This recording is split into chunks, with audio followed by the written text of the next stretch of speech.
Okay, so we're going to explore the no place for the market for our time and whether or not we can actually move, or if is modern life suspended animation. This will be a strange way to frame modernity, but because we're looking at it from the totalizing claim that's made on time, when we presuppose it's a value and we don't ever consider our production process when we're given as consumers and whether or not we have a choice on the way our time's given to it, it's a fait accompli. This novel way, it remains to be seen as to whether or not there's actually something that can be gained through our line of questioning. So it might potentially sound as stupid as it would fucking sound that you literally cannot move. I mean, ultimately, we can move spatially on the planet. We can, go to different countries. We can walk.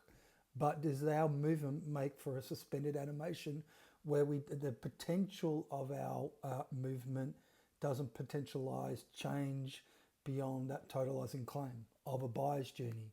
So a buyer's journey, literally, if you look at marketing, if you're familiar with marketing fucking jargon, and then there's stages in that buyer's journey. I mean, it relates to maybe a good or a service, but because we're looking at it from obviously the principal product of the consumer, that's a totalizing claim, all right, of the whole thing. And that's ultimately, it's about your loyalty to the system through you becoming an actuary of it, which I've covered off prior. So, so let's explore suspended animation. So we can say that this occurs through existential arbitrage and the way how if we cannot be spatially orientated towards the market for our time, that gives you an understanding that a buyer's journey is predicated upon a transcendentalism that we are really not cognizant of in modern life, because people like to think that modern life or commerce is not a religious vocation. I mean, this is quite strange, but ultimately, when you think of the nature of the claim that's over your actions through legitimizing a credit you are not the originator of, and if you can't make a choice on the way how time's given to you, then you're acquitting yourself of a transcendental claim. You're a fucking penitent.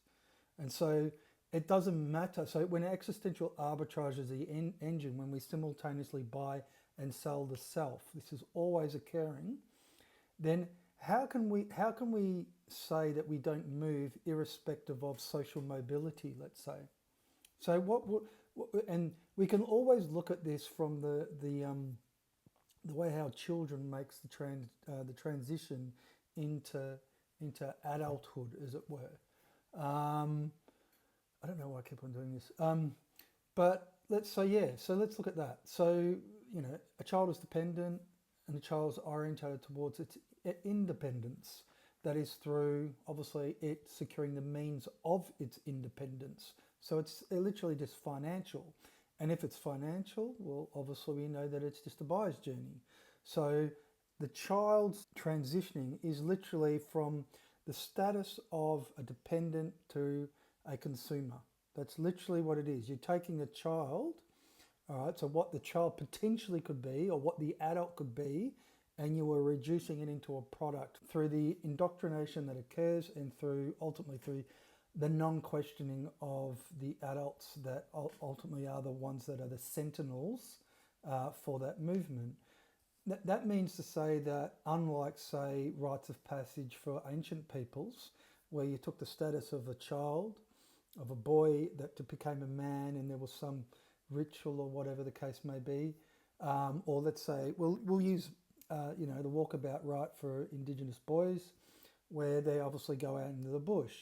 Prior to them doing that, they would have spoken to their elders, so the wisdom keepers of their ancestral lands, and so therefore when they did venture out on their own on that rite of passage, they had the requisite knowledge in order to fend for themselves. And so there was nothing marginal in their orientation towards that transitioning because their life depended on it. Compare that to the way how a child is orientated towards what adult has designated for life. This is the key here, is that there is no wisdom in our world, and you wonder why, or you wonder why there's problems with the way how the world is, because obviously there is no wisdom has been jettisoned. And so how can we say that?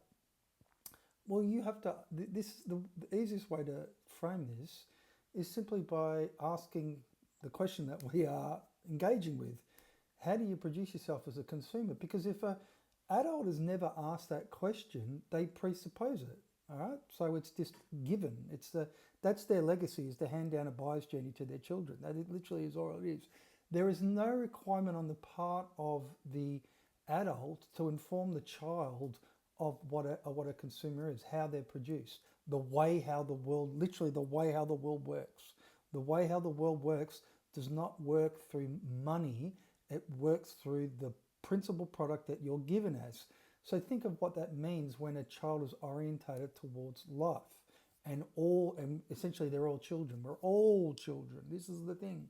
Even the adults that have the pretense of otherwise are children when they don't understand that one thing. That's the way they're given as, that's their status. And so we can say that from a child to become an adult is still to be infantile, but even more infantile than the child that they grew out of. Because what do adults do? They have the pretense to think that they know what they're talking about, or that they know that they know anything, that they have wisdom about the way how the world works. Think along the lines of, I don't know, mentors or whatever. Does a mentor in the way of understanding the production process of the consumer? And the answer would be no, because they're sold on life the way how life is given for them not to question it. So where is the wisdom in this transition? And so why is that important when we're exploring suspended animation? Well, if there's a totalizing claim made on time, can you be spatially orientated, like we said, to the earth, to life, outside that claim? Well, the answer is no, because once again, that you are paying penance for being born through that transition. Because in order to go from the transition from the child to the adult, you're legitimizing the use of a credit you are not the originator of. And so therefore that transcendentalism, that religiosity, which people, there's a disavow through absolute ignorance, is completely and utterly just, people remain oblivious to it. And so, well, as a way, it just sanctions a genealogy of ignorance as far as the way how the world actually truly works when it relates to taking full responsibility. As I always say, that if existential arbitrage is what we do and we're sold on it, you can't externalize the issue. You actually have to address it with what you do. And once again, if we're all given in the same way, but then how do we sell ourselves that our lives does not make for a suspended animation? Well, if you're orientated towards that independence as the ideal, so you made the transition, you're obviously invested in the value proposition that your time becomes. And so therefore what you're seeking is to compensate for that investment or for that transition. And so therefore improve the proposition in reference to the life that's given as a buyer's journey. So therefore you can furnish it, that if you front run it with aspirations through marketing and branding, which kind of leads, it's the good of visibility. And so therefore you get sold on lifestyle. Lifestyle is obviously the small kind of view of the way how the world is. That's what you're focused on. And so therefore you look at social mobility is just nothing else than just having more money to spend. Well, more money is in reference to obviously a buyer's journey, so it doesn't invalidate the buyer's journey. So therefore you don't transcend in that social mobility. All you do is go up tiers, but that's just a redundancy. Once again, can you ever transcend the product that you're given as when you're given as a consumer, even though you spend more, you earn more money? The answer is no, you don't. All right, because our whole entire system is predicated upon the outsourcing of creativity, because people don't take responsibility for the way how the world works, or the way how the world that they've created. All right, how can we say that? Well, if you've never asked a fucking question about the way how you produce yourself, well then you're not really looking at your agency or the potential of your actions and the opportunity cost of them, which we can explore later.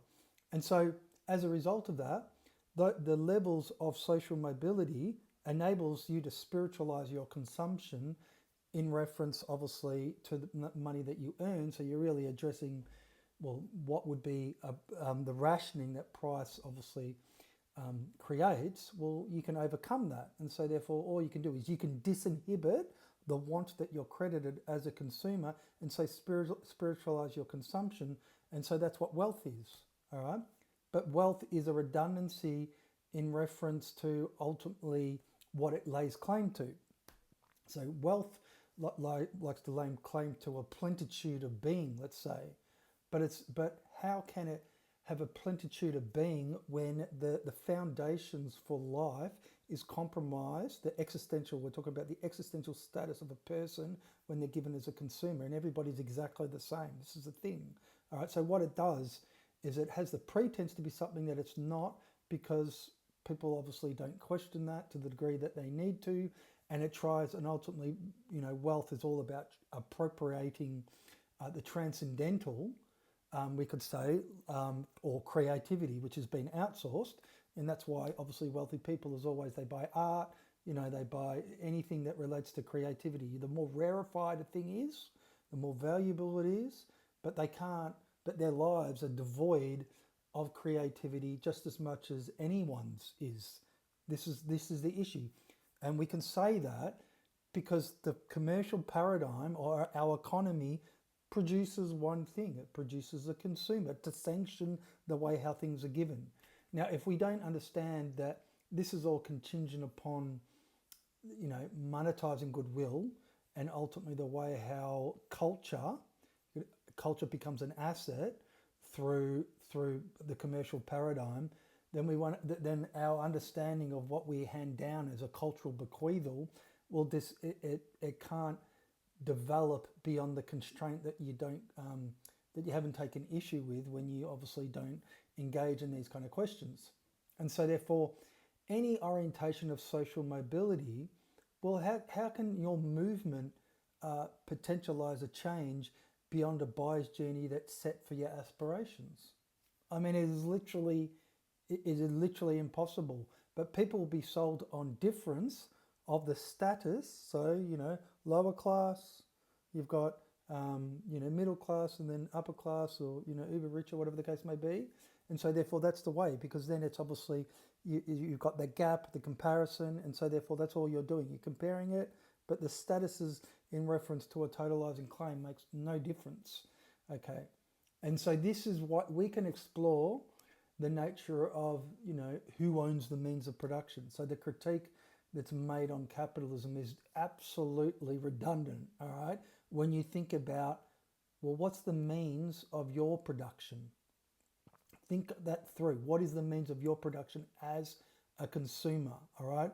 You own your time, but how much time do you own when you legitimize the use of a credit you are not the originator of, and so introduces leveraging that actually removes something from your life without you even knowing it, because once again, you've sold us on an actual self. So you always have to look at the production process, not from commodities or that critique of who owns the means of production, but from you. All right. So once again, the question is, if you don't understand the way you produce yourself as a consumer, and you don't understand, okay, do I have a choice on the way how time's given to me? Is that a yes or no? Then in that way, the command economy is going to persist until we reckon with that. And that's ultimately what we're kind of seeking to achieve.